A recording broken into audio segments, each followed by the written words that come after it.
So my Revolt Summit Breakdown Part 3, Tamika Mallory, coming right up.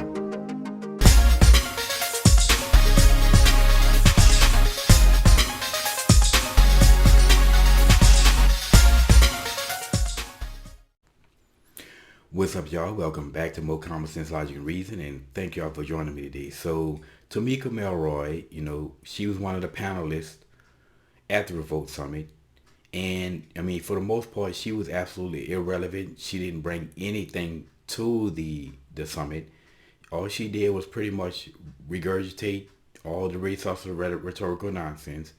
Again, she really didn't bring any intelligent thought to the conversation.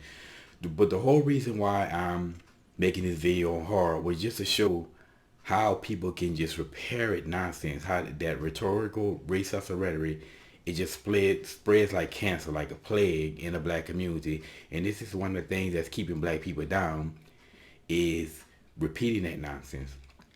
But anyway, just like all the rest of the panelists, she was posed the opening question, which was, what's the most important issue for black people in its current political cycle? And her response was white supremacists getting comfortable, fascism, and white supremacy being the law of the land.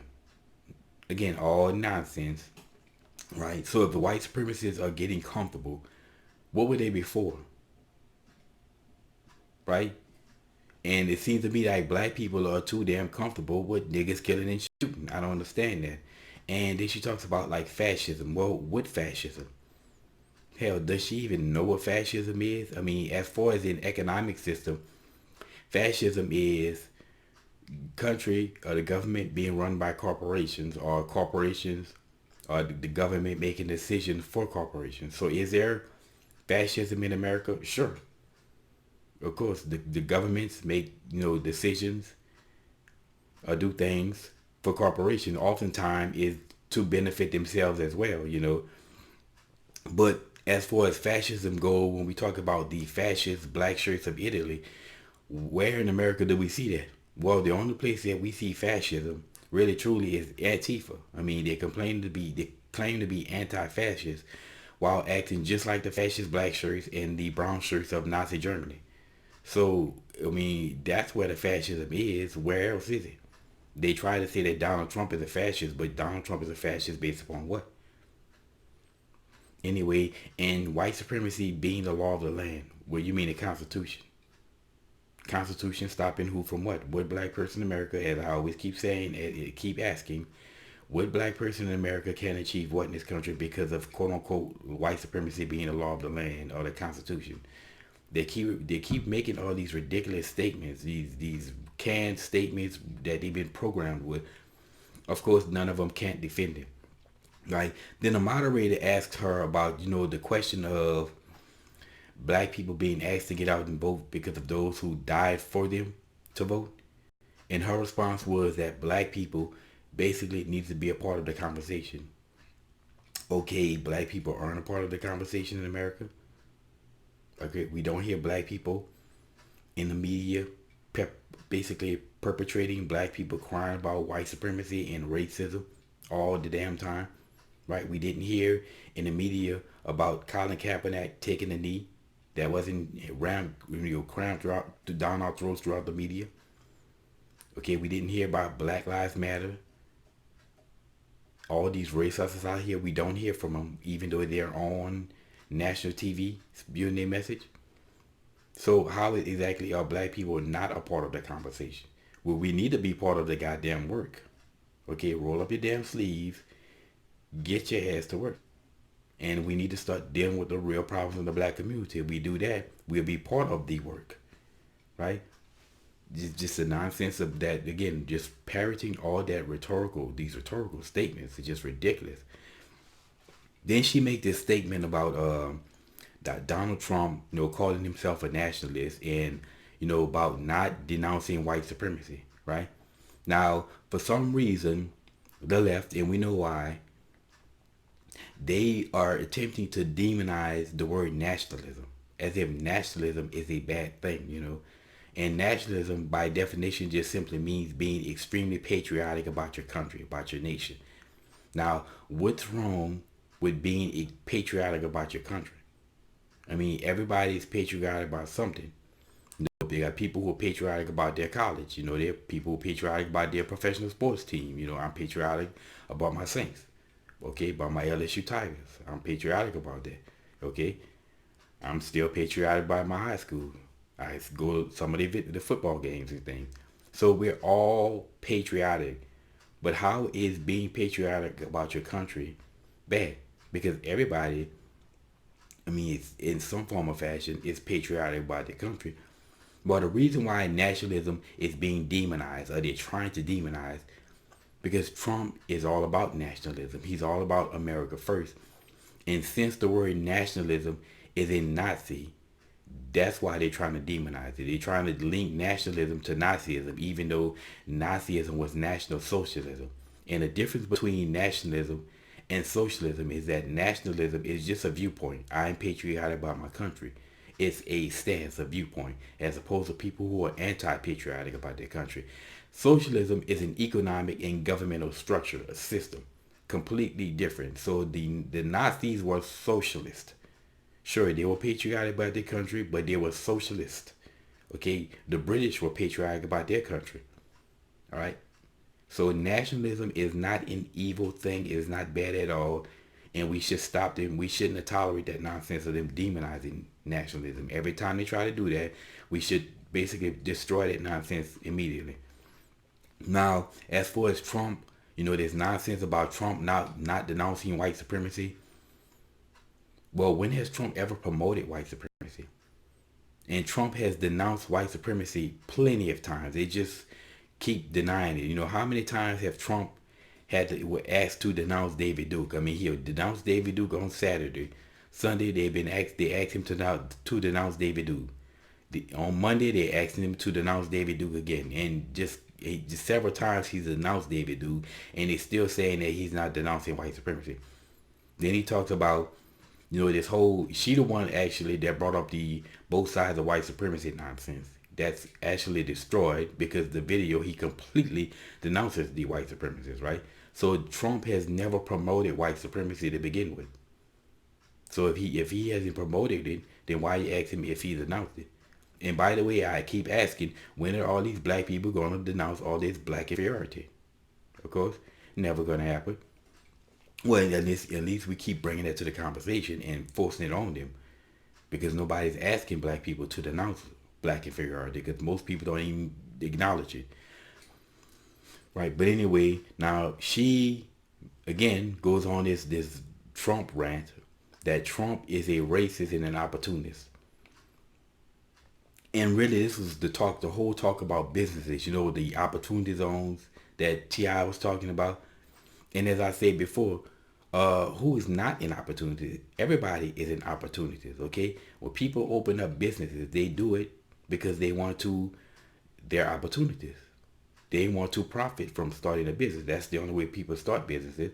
Now, sure, there's benefit as in jobs, but the whole purpose of people starting businesses is to be opportunist and to make money. So there's nothing wrong with being opportunistic.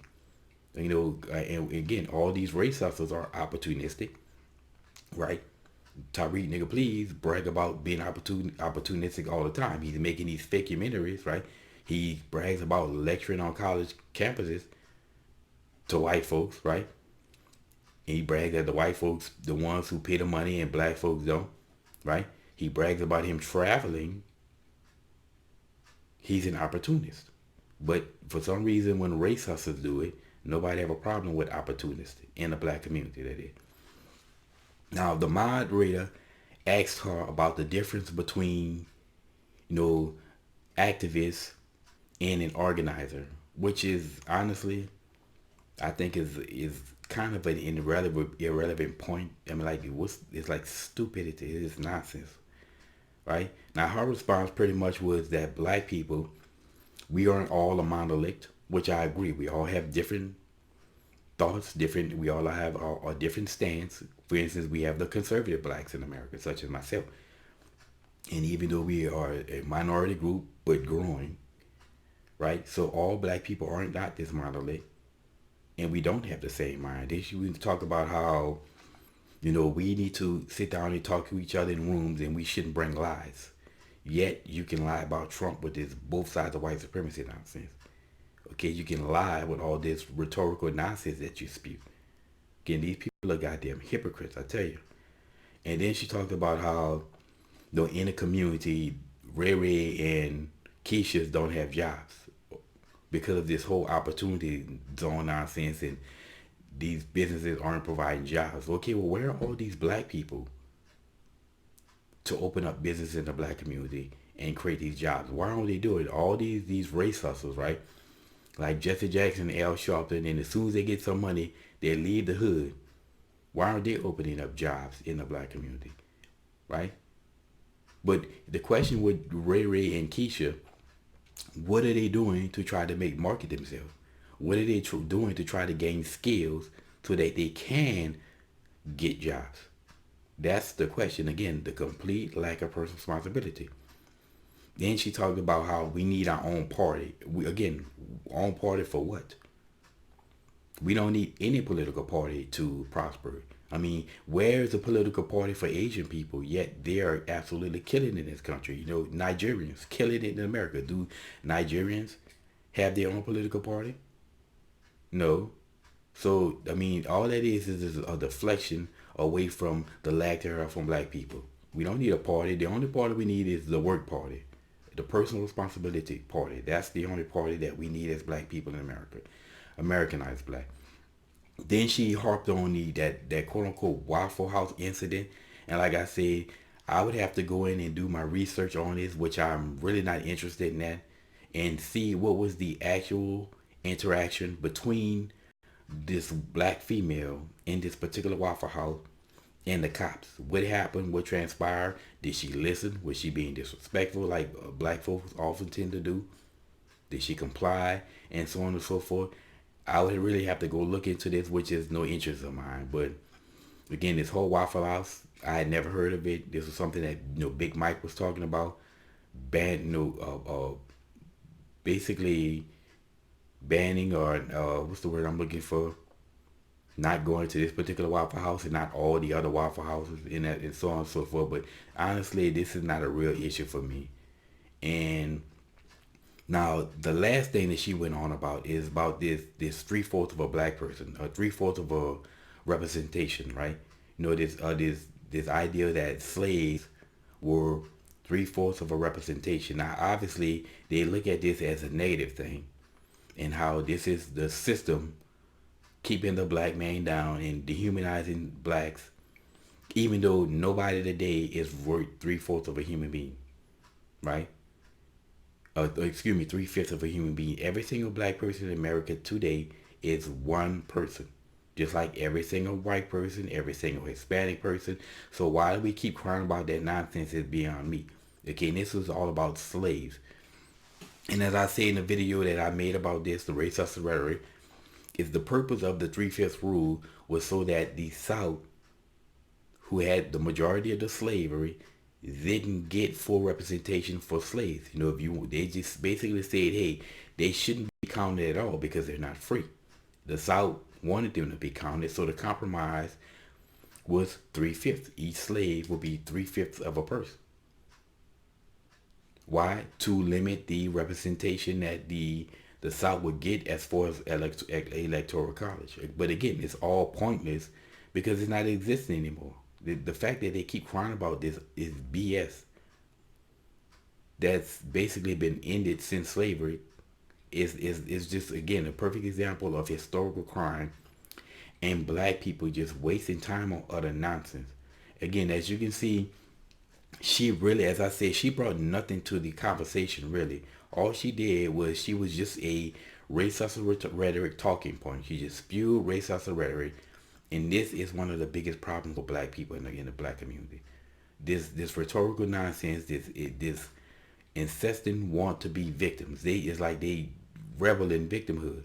And it's the victimhood is not going to get them anywhere, except for the race hustlers, of course, because they're all doing well for themselves. But anyway, this is my part 3 of the video. And as I say, I only made this video just to show how irrelevant and ridiculous some black people can be with rhetorical nonsense. She's just nothing but a race hustler rhetoric parrot. And as always, y'all, until the next video.